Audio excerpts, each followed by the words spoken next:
Hello and welcome in the name of the one who calls us to live boldly, who calls us to him, the light, the one that shines in us and among us. And he calls us together today for worship and praise. I am Pastor Jessica Darty, and I serve at St. Luke in Culpeper.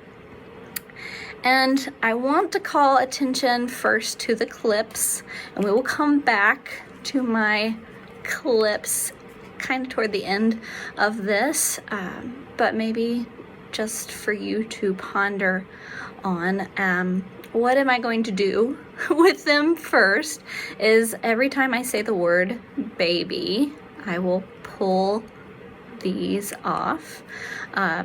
So I'll start in just a minute doing that, but think about where you might have seen these and why we might be doing this as we go through this devotional this morning.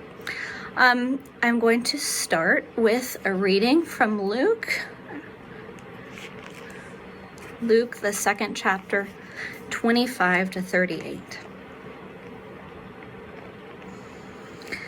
Now there was a man in Jerusalem called Simeon, who was righteous and devout. He was waiting for the consolation of Israel, and the Holy Spirit was upon him. It had been revealed to him by the Holy Spirit that he would not die before he had seen the Lord's Christ. Moved by the Spirit, he went into the temple courts. When the parents brought in the child Jesus to do for him what the custom of the law required, Simeon took him in his arms and praised God, saying, "Sovereign Lord, as you have promised, you now dismiss your servant in peace. For my eyes have seen your salvation, which you have prepared in the sight of all people, a light for revelation to the Gentiles, and for the glory of your people Israel." The child's father and mother marveled at what was said about him.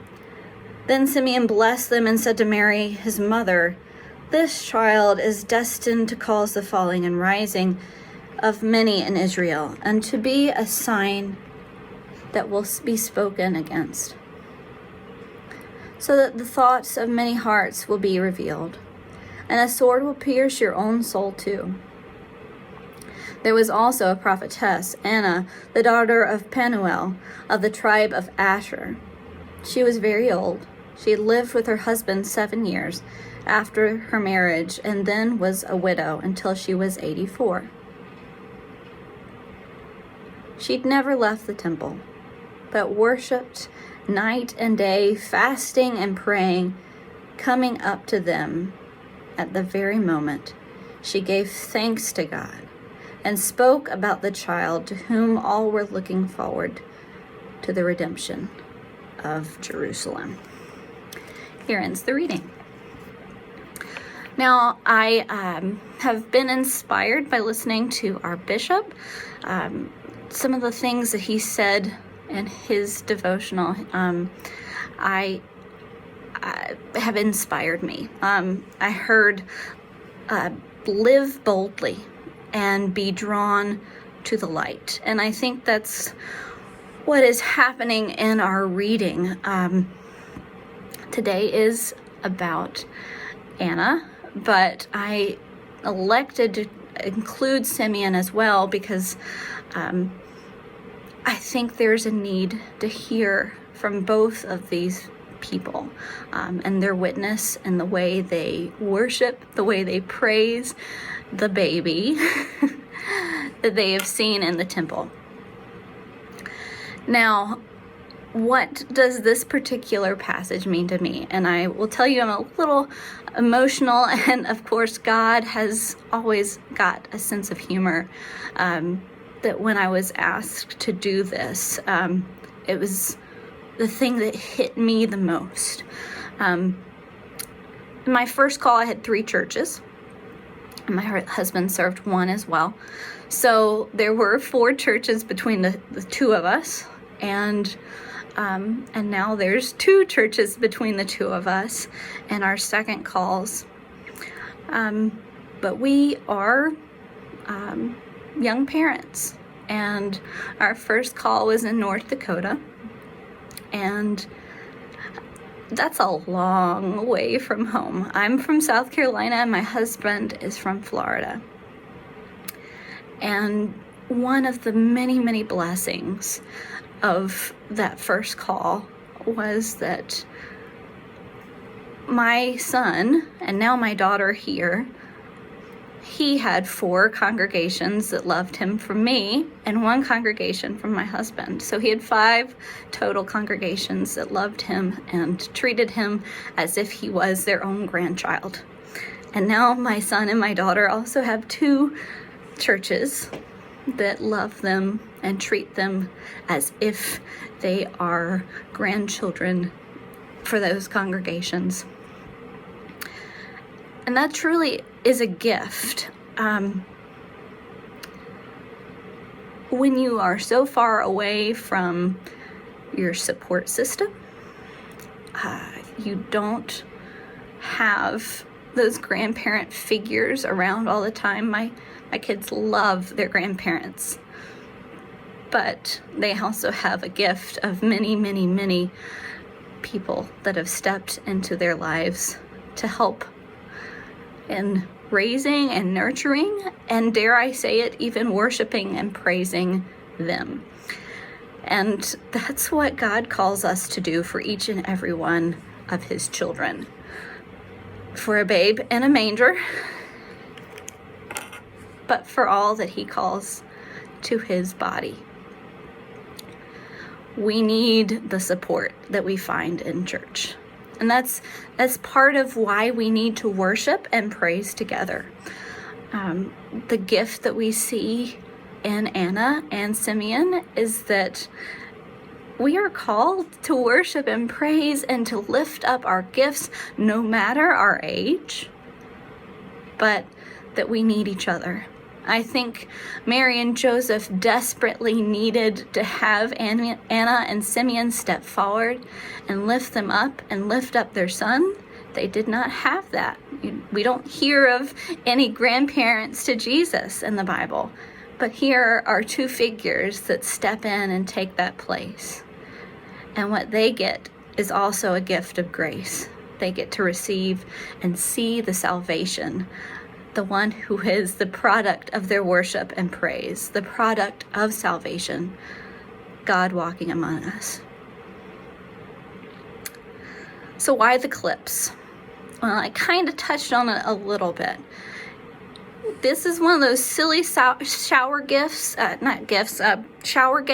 that every time there's a baby shower, you have some games. But why do you have a shower in the first place?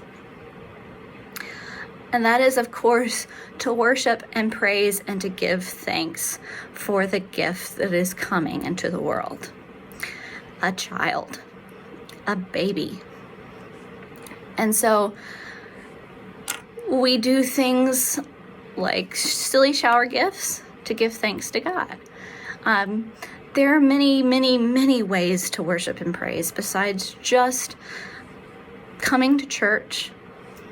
That is, of course, the way we are called all to worship and praise. But in this time that has been so different, in this time of pandemic, some of the things that I want to leave you with is, first, what is the favorite way you worship and praise?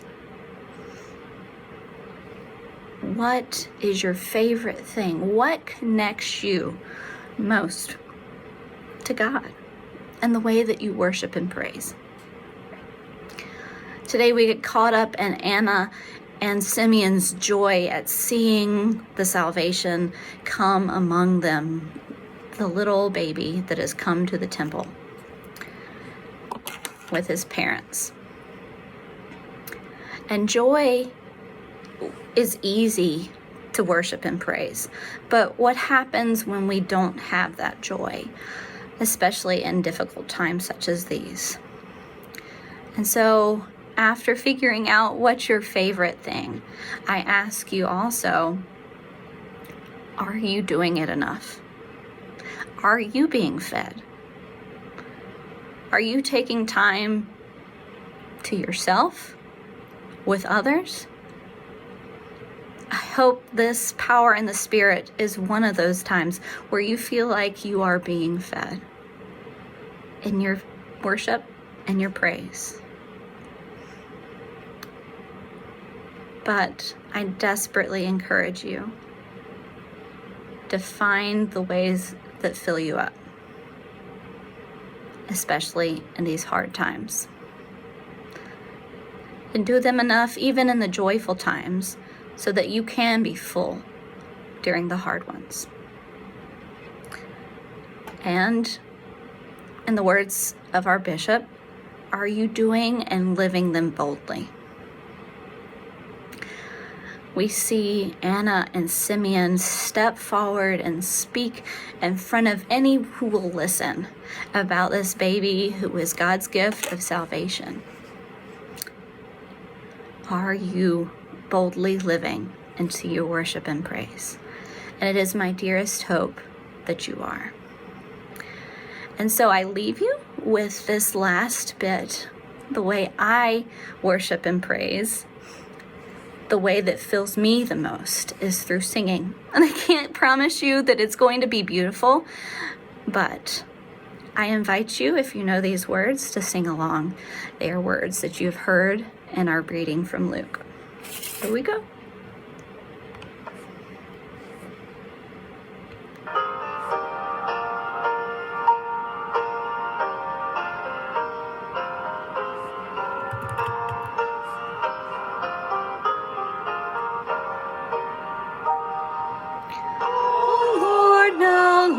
Your servant depart in heavenly peace, for I have seen your glory of your redeeming grace, a light to lead the Gentiles unto your holy hill. The glory of your people, your chosen Israel. Go in peace to love and serve the Lord. Thanks be to God.